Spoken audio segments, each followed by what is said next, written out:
everyone, welcome or welcome back to my channel. My name is Anindita and welcome to yet another vlog. তো আজকে আমি যাচ্ছি হচ্ছে হাতিবাগানে। আগের দিন তো গড়িয়াহাট গেছিলাম, সেই ব্লগটা তোমাদের সাথে শেয়ার করেছি। না দেখে থাকলে এখনই দেখে নাও, লিঙ্ক আমি ডিসক্রিপশন বক্সে দিয়ে দিয়েছি। তো আজকে ভাবলাম হাতিবাগান যাই। হাতিবাগানে কালেকশন কেমন আমার দেখার ভীষণই ইচ্ছা। তো আজকে যাচ্ছি আবারও শপিং করতে। ডেস্টিনেশন হচ্ছে হাতিবাগান। সো চলো, আর ভিডিওটা ভালো লাগলে অবশ্যই লাইক শেয়ার এন্ড সাবস্ক্রাইব করে দেবে। So father do let's get started. তো সকাল সকাল বেরিয়ে পড়লাম হাতিবাগানের উদ্দেশ্যে। প্রথমে তোমাদের হাতিবাগান যাওয়ার রাস্তাটা বলে দিই। আমি যেমন বনগাঁর দিক থেকে যাচ্ছিলাম, আমি বনগাঁ লোকাল ধরেছি, ধরে সোজা নেমেছি হচ্ছে দমদম জাংশনে।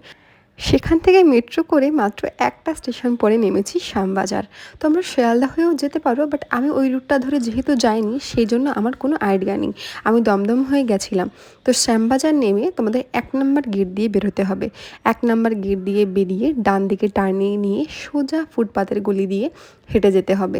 কিছুক্ষণ হাঁটার পরেই তোমরা পৌঁছে যাবে হচ্ছে হাতিবাগান। কলেজ পাশ করার পরেই আমি এরকম টুকটাক একটু একা একা কলকাতার দিকে আসি। এর আগে আমি কখনো আমার পরিবার ছাড়া কলকাতায় আসিনি। সেই জন্য কলকাতার রাস্তাঘাট, অলি গলি, বাজার দোকান সম্পর্কে আমার ধারণা অতটাও পরিষ্কার না। যাই হোক, কথা বলতে বলতে পৌঁছে গেছি হাতিবাগান। হাতিবাগান সম্পর্কে কত রকম ভিডিও ইউটিউবে দেখেছি, আর দেখে আমারও বেশ ইচ্ছা হয়েছে যে আমিও একটু ঘুরে আসবো। তো ফাইনালি আজকে পৌঁছে গেছি। এখানে যেমন ফুটপাতের দোকান, তেমনি কিন্তু বড় বড় দোকান, তাছাড়া মল সবই আছে। তবে এখানে তোমরা সব ধরনেরই জিনিস পেয়ে যাবে, যেটা আগে আগে ভিডিওতে তোমাদের সঙ্গে আমি সবই শেয়ার করব। তো এখানে হাঁটতে হাঁটতে চলে এসেছি একদম মেন গেটের সামনে। এখানে যেরকম ব্যানার লাগানো বাজার কলকাতার, তার ঠিক একটু এগিয়ে উল্টো দিকে গেলেই এই হাতিবাগান মার্কেটের মেন গেট। আমি প্রথমে এই গেটটা দিয়ে ঢুকেছিলাম, যেহেতু মেন গেট লেখা, ভেতরে ভাবলাম হয়তো সেরকমই দোকানপাট আছে।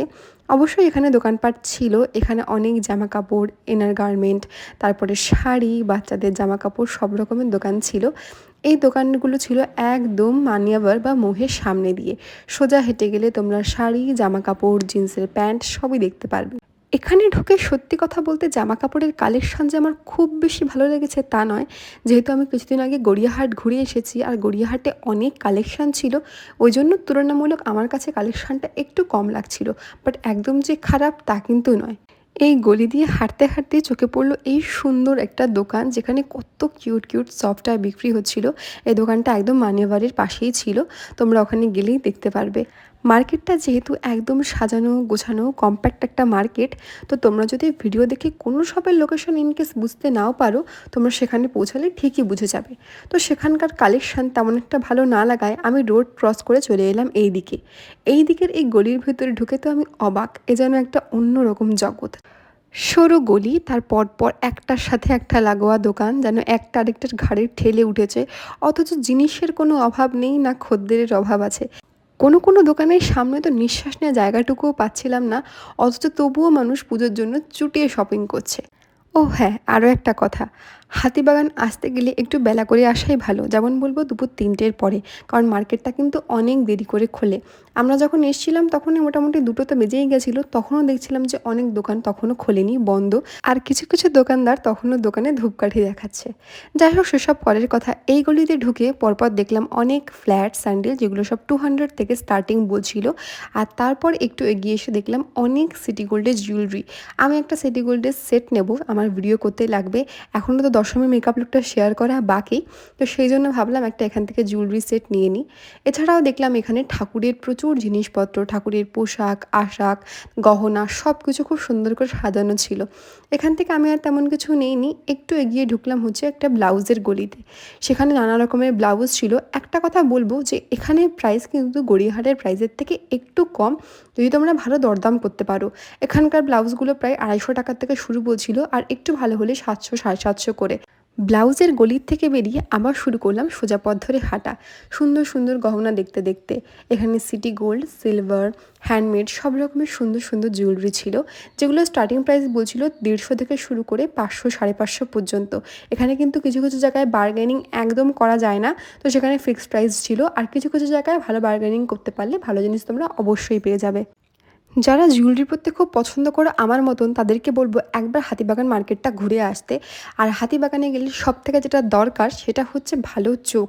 দোকানগুলো খুবই ছোট ছোট জায়গার মধ্যে, আর প্রচণ্ড ক্রাউড, তো ভালো করে বেছে কুটে যেটা পছন্দ সেটা কিন্তু বার করা একটু চাপের।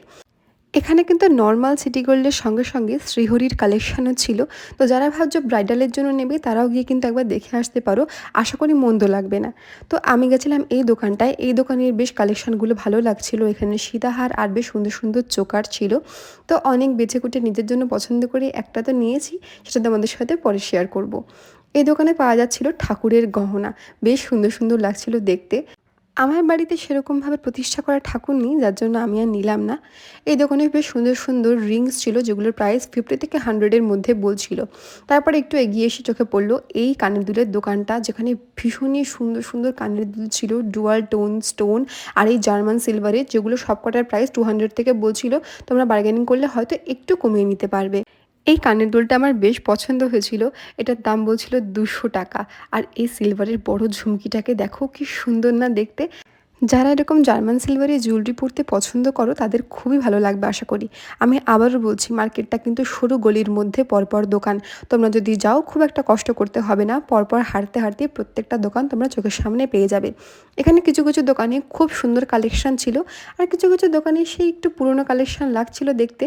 কিন্তু ধৈর্য ধরে ভিড় ঠেলে দেখতে পারলেই তোমরা তোমাদের মনের মতন কালেকশন খুঁজে পেয়ে যাবে। আর এখানে ঢুকে আমি দেখলাম যে এখানে বেশ সুন্দর সুন্দর ইউনিক নেকপিস ছিল, ওয়েস্টার্ন, ইন্ডো ওয়েস্টার্ন, তার সঙ্গে এথেনিক, প্রত্যেকটা দেখতে খুবই সুন্দর লাগছিল। যেমন এই দোকানটাতে এসে দেখলাম বেশ সুন্দর সুন্দর এরকম চাটাই আর মতির উপরে হার ছিল, আর তার পাশেই ছিল এই হ্যান্ডমেড জুয়েলারিটা, যেখানে মা দুর্গার মুখ আঁকা এই শেল জুয়েলারি, তার সঙ্গে সিলভারের এই চোকারগুলো ছিল। জুয়েলারির মধ্যে আমার সব থেকে পছন্দের হচ্ছে হেভি নেকপিস আর হেভি ইয়াররিংস। এগুলো না আলাদাই একটা ইমোশন ক্যারি করে। স্টেটমেন্ট পিসগুলো তোমরা যে কোনো সিম্পল আউটফিটের সাথে পরলে দেখতে কিন্তু ভীষণ গর্জিয়াস লাগে। এখানে কিছু কিছু এমন দোকান ছিল যেগুলো পুরোপুরি ব্রেসলেটের জন্য বা চুড়ির জন্য ডেডিকেটেড। এখানে নানা ধরনের সিলভার থেকে শুরু করে গোল্ডেন চুড়ি, ব্রেসলেট, কাচের চুড়ি, মেটালের চুড়ি সব কিছু পাওয়া যাচ্ছিল। যেমন ধরো সিলভারের এই চুড়ির সেটটা বলছিল 150 টাকা করে, একদম ফিক্সড প্রাইস, কোনো বার্গেনিং করা যাবে না। আর এই যে সুন্দর সুন্দর চূড়া বা কাচের চুড়ির সেট, এগুলো স্টার্টিং প্রাইস ছিল মাত্র 100 টাকা করে। ভাবতে পারছো এত সুন্দর কালেকশানের চুড়িগুলো নাকি মাত্র 100 টাকায়! আমার তো দেখে পুরো চোখ ধাঁধিয়ে গেছে। এত সুন্দর সুন্দর কালেকশান ছিল যেন একটাকে ছেড়ে মনে হয় আরেকটাকে দেখি। তোমরা সেখানে গিয়ে নিজেদের পুজোর জামা বা শাড়ির সঙ্গে ম্যাচিং করে কিন্তু অবশ্যই কিনতে পারো।